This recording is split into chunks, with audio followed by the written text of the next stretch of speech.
Okay, hi, this is a Volvo S90. I've had it now just over 2 years. My job is a area manager, so I use it for doing some quite heavy mileage. It's currently got 33,000 miles on the clock. That's due because I did 28,000 miles in the first year, then COVID hit, and after that I stayed at home for the majority of the time. But as you can see, Volvo S90, I've had in that period of time only 2 new tyres on it. They were replaced I think about 10,000 miles ago. The surprising thing is chips. The car does suffer. I don't know whether you can pick that up, but there are quite a surprising amount of chips on the paintwork, including on the side. Now, whereabouts are they? Around here. So I don't know whether you can get those. I've never had a car that's chipped on the side as much as this one has. I mean, look, there's one there, and then you come down here. I don't know whether it's the paintwork, the road that I've been going on, but it was just a surprise to me.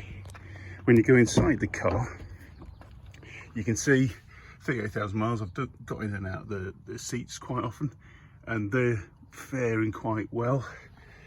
The reason why I'm making this video, just to let you guys know, is to really support my daughter and letting her know that YouTube is still a place where you can get some interest. I've tried to encourage her to do a job on YouTube rather than me pay her pocket money. And then that way she can be self-sufficient when she goes to university. So what I'm trying to do here today is I'm trying to get as many likes as I can, as many subscribers as I can, in order for me to be able to prove to those guys that you can still do something on YouTube. It is still a place where people go to be able to get information, and it is also a place, to be honest, that you can make money. Now, some of the things that I'm going to be critical about, it's not too much. The cruise control, the radar setting when you've got the distance, it is annoying. It does put on the brakes a bit too much, and if you're not watching a counter on the speedo, you're not going to be able to get that on. Sorry about the music. Turn that off. And I've just washed the car. That's why the wipers came on as well. Now, yeah, so the cruise control, it's not the best, but it is still very good. When you try to use it with the hands-free option with the pilot on, again, it's still very good, particularly in, I think, slow-moving traffic rather than heavy traffic. What you tend to do, I'm just trying to work out how to move this around. What you tend to do with the slow-moving traffic is you tend to have the autopilot on, put the cruise control on at whatever speed you want it set at, maybe the maximum speed or something like that. It brakes, it keeps your distance. It's a good system.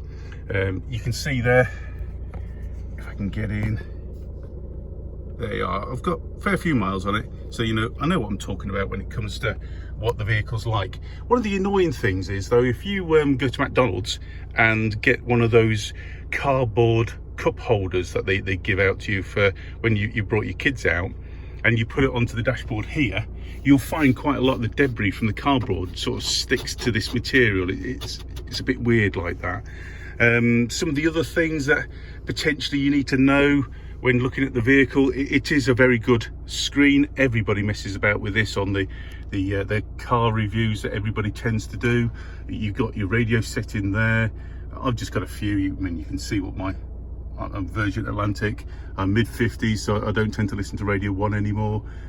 You've got your messaging system, which is something I don't tend to use. You've got your Bluetooth option. Bluetooth option is very good if you want to listen to music off your telephone. But what I wouldn't suggest you use is the USB or the iPod device.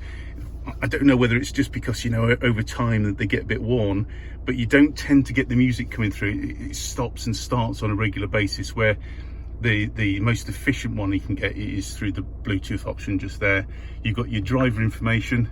I tend to put that on just to look a bit flash. It's a bit meaningless. All I want to do is see the 46 miles per gallon that I've been getting lately. It tells you the information on there. You've got your preferences that you can put on there with the timescale gaps. Or you can just go to the main screen there, where I get the information I want. There's my name. My name's David. Needed to recharge the battery on this one. You've got the music there, and then you've got the satellite there. Now the sat nav. What can I say about the sat nav? It's good. It's got a really good level of information. However, the descriptions that it gives you, where you come up to a junction that maybe you're going around a roundabout, and it's telling you to filter left, then turn right. Personally, you know, I'm getting on a bit in time. I think it could be better than what it really is. Right, so then what else to tell you about? What's my bits and bobs on here? Car status, that's quite good. I tend to, I've got a slow puncher in at the moment, but you tend to just go in there once you've done the pressure, store the pressure. It's easy. Servicing advice is on there. Look, you know, to service 237 days left, 16,000 miles left, so that gives me that. And you can go into status. I'm in for some AdBlue. I've put in this mileage 33,000. I've put in 2 5-litre drums of AdBlue so far, and I don't drive fast. You know, I drive to the speed limit. I max out my miles per gallon. I'm a steady person when it comes to that. You've got down here, as you can see, a bit of information with all the bits and bobs you can get. Spotify I've never used. I don't have an account with it. I listen to the radio more than anything else, and you know, I know what the weather is, but it's down there if I wanted it. You can go across to this side. You've got the on and off for the skid channel. Oh, sorry, I'm not doing it right there. So you've got that one on there, and then you go back to your main screen, pull it down, you start going into your settings. And you can do all sorts of bits and bobs there. You know, I'm not going to bore anybody with regards to what you have to do on the settings. And if I want to close it, I can go to close, or alternatively, I could have pressed this button and it goes back to the main setting on there. You've got a good range of buttons here, which I've got to say, my kids use the volume button when they've got the stereos connected, but other than that, I don't really use those at all. I've got a setting on here which I'm not sure whether I'm going to keep on using.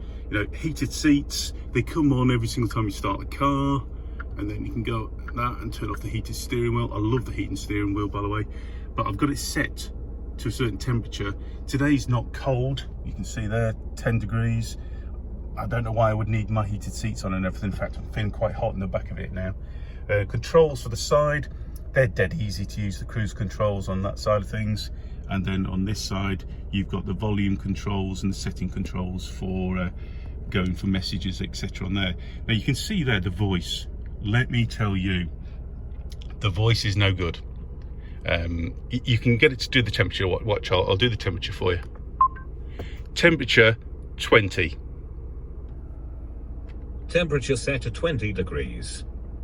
That seems to be the only successful thing I can do. I can't send text messages on it. I can't use the sat nav on it. And I'm continually fighting with it. When I want to phone my wife, for instance, I'll put her name up, and the next thing I know, I'm starting to call somebody that's completely different name. I'm not a lover of it at all. As you can see, storage area wise, yeah, I've got the hand cleaner there, and I've got my bins for the long journey. There's a good cigarette lighter there. I've put a magnetic car holder on there for my phone, but behind there is, I don't know what used to be termed as the ashtray, I suppose. You've got netting on the side, and then you've got your handbrake, which is there, and you've got this toggle. Now this is great. You'll see in the car reviews as well, they say, oh, this car's not particularly fast. What they haven't done is they haven't taken out a comfort. You put that into dynamic, it's fast, let me tell you, or it's plenty fast enough for somebody that's doing the amount of miles I'm doing. I can nip past anything I want at that stage, and it's quite happy to do so. You know, you'll automatically see it. I'm not going to do a review where I drive. I'm on my mobile phone here, just trying to do this for my kids again. So what you'll find is when you go into dynamic from comfort, the revs go up on average about 800 revs, and you have got a get up and go style car. You know, it'll scratch the tires as you try to accelerate away. It's not a slouch by any second. What am I saying? Any stretch of the imagination is what I meant to say. So you can go in here. If I go into eco, I'll show you the difference in this settings. You can see I've preferred to go for red inside there, but the eco setting will change the information that you get driven. So you no longer have the revs on there. It gives you more of an efficiency on the engine. And then again, you can go to a different setting which you can set by the key. So you see that individual. I've decided to go for something different. So you can now see my settings are such that they are still set for the eco style, and I've gone for the red. I think from memory there's red, there's green, there may be silver, I think it is, yeah, silver. But I've gone for that one because I just like the style. I think it suits my black. And then after that, I've also set the engine style to being dynamic, and you can even change a little bit of the suspension as well. So it is pretty good from there. View wise, you can see I've got the gates closed, but you know, for a driver point of view, that's virtually where my head is. You haven't got a bad view at all. Hello everybody. So that's generally all I can really tell you about this. I would like some feedback if you could. I don't know whether to do another one of these. I've got a Nissan Qashqai in the family and a Volkswagen Polo. I could always do that just to see if I can get some more followers. If there's any advice that you've got for how my kids could set up and how something would trend, I'd really appreciate your help on that. I'll show you my glove box actually. It's not big, you know, it is not big. But if you've got advice yet, any feedback, do this thumbs up business, follow me, subscribe to me. Really, you know, it's not going to take a lot of time for you to do those things. And as I say, I'm doing it for my children. I just want them to see what it's like. And also, if you can sort of watch the adverts and watch this as long as you can, payments seem to determine on the amount of hours played and the amount of advertised played and whether you watch them all. So please put this on in the background, if nothing else, and watch some of the adverts that come through. And then that way I can say, you know, from today, which is the 15th of April 2021, I will gauge and feedback to you guys so you can tell everybody else how easy it is to get followers, etc. I'll let everybody know when I start getting paid for this video. Thanks very much for your time. As I say, feedback, never done this before. As you can see, my camera works probably not great, and maybe you wanted to see a bit more of the car. I don't know, let me know, and thanks for your time.